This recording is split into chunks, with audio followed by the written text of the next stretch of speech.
Seguindo então, vou pressionar Ctrl A, ele seleciona tudo, Delete para que ele apague. E vou fazer aqui uma outra forma. Vamos criar aqui uma forma e aplicar uma cor qualquer nela. Vamos começar a trabalhar justamente com essas cores.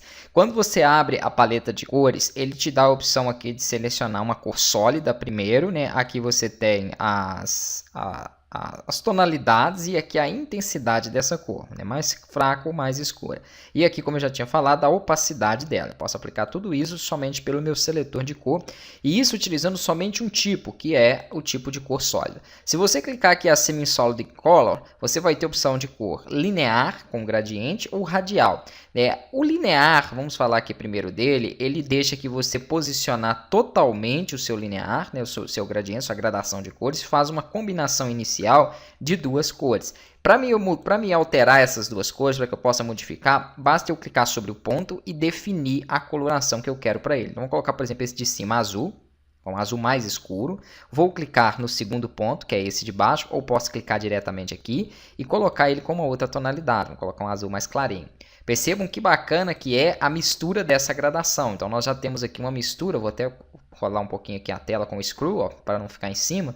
E aqui eu consigo configurar a direção dele, somente clicando, segurando e arrastando. A proporção dele, então se eu quero mais azul claro ou mais azul escuro. E eu consigo também posicionar ele. Se eu clico nesse outro objeto aqui de cima, eu posso afastar um pouquinho mais. Então, deixo aqui na diagonal.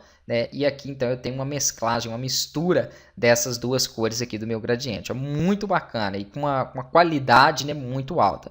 Tá, e se eu quiser mais pontos? Eu posso clicar aqui, entre essa barra, entre as duas cores, para que ele gere um ponto. Eu posso clicar direto em cima da linha. Eu vou criar um outro ponto aqui com a tonalidade um pouquinho mais clara. Pronto, dando como se fosse um efeito de reflexo. Aqui é a mesma coisa. Ok, com um pouquinho mais escuro aqui em cima. Então você consegue aí misturar e trabalhar essas suas tonalidades, suas colorações, utilizando o gradiente. É um recurso bem simples. Nesse caso, ele é um gradiente linear. Nós temos também outro tipo que é o radial. Eu não gosto do gradiente radial, tá joia? Que é em forma de círculo, mas a configuração dele é a mesma coisa. Da mesma forma você vai estruturar aí, dentro do seu projeto. Eu não tenho costume, não me lembro de nenhum projeto que eu tenho utilizado um gradiente radial, projeto para web, projeto para gráfica, às vezes até a gente utiliza no fundo de um cartão, no fundo de um banner, mas para web realmente não é muito utilizado. Então são as três configurações que nós temos aqui. Vou voltar para a cor sólida. Aqui nós temos uma outra forma de visualizar, porque eu prefiro hexadecimal, até mesmo que se você estiver trabalhando para web, com o seu projeto é mais fácil. Então você tem lá, por exemplo, uma coloração aqui que você consegue aplicar um CSS de forma fácil, uma tonalidade de cinza, só digitando aqui o código hexadecimal da cor. Então é bem simples. Aqui você tem também a opção do conta-gotas, onde você pode clicar e selecionar uma cor qualquer aqui dentro do seu projeto. Então ele aplica essa cor. Isso é bem interessante também.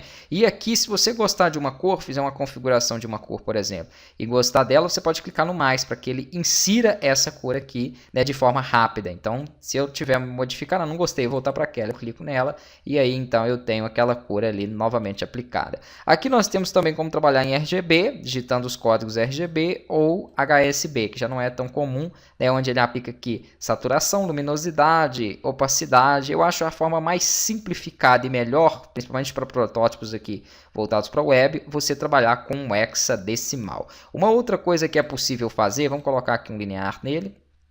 Ok, poderia também salvar essa cor linear, perfeito, ele vai estar com ela armazenada aqui. Posso também salvar aqui em Color, então aqui ele fica mostrando aqui para mim, e qualquer outro objeto que eu tenha, vamos criar aqui um círculo, maravilha, eu posso selecionar esse círculo e aplicar a cor nele, de forma bem simples. Se eu tiver aqui um outro objeto, eu também tenho um recurso que é o seguinte, eu posso selecionar o meu objeto principal, com o botão direito eu consigo copiar os estilos aqui dele. Então se eu clico aqui em Copy, por exemplo, quando eu for colar, eu tenho a opção aqui, vou selecionar ele, de colar a aparência, que é Ctrl Alt V. E aí ele cola os estilos que ele copiou desse objeto nesse. Poderia ser aqui também uma borda, vamos colocar uma borda maior, ok? Vamos inserir aqui um shadow, que é uma sombra. Todas essas informações que eu colocar nele, eu vou colocar ela verde, beleza? ele vai copiar e vai colar aqui. Então não são somente as cores, né? Lembrando aqui que ele cola a aparência, todo o estilo do objeto é passado. Então aqui nós temos os dois com borda vermelha, como eu tinha inserido, né? Um pequeno sombreamento, o gradiente, tudo iguais.